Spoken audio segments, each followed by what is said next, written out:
Hello guys, samahan niyo ako magluto. Luto tayo ng sinigang na salmon.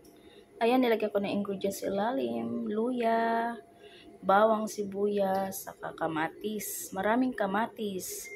Tapos lagyan ko siya ng konting tubig para hindi po siya masunog. Ayan. At tumiim yung lasa sa isda. Hintayin po natin siya kumulo ng kumulo. Ayan, lagyan natin ng asin pala, asukal. Sorry naman, asin pala. Ayan po, dinagdagan ko na ng sabaw kasi kumulo na siya ng kumulo. Ayan po, nilagay ko na yung sili. Wala kaming siling pang sigang, kaya ano ba to? Hindi ko alam po ito yung maanghang. Ayan. Kasi kulo siya ng kulo, lagyan na natin yung lettuce.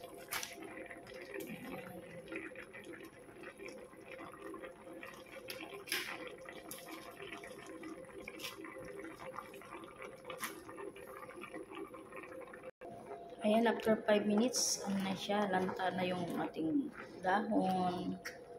Saka natin ilalagay yung lemon, saka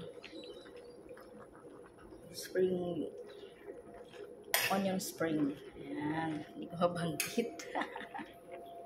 Ayan na po siya.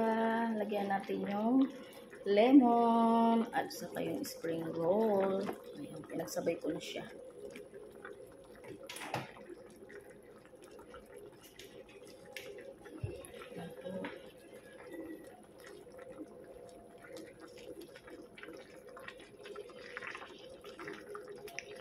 Madurog yung ating salmon. Sayang naman yung kayang pagkasariwa. Yan po.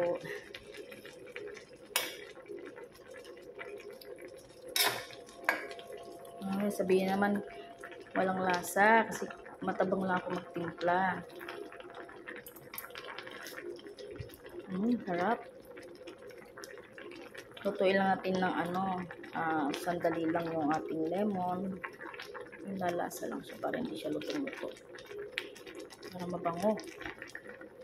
Yan po.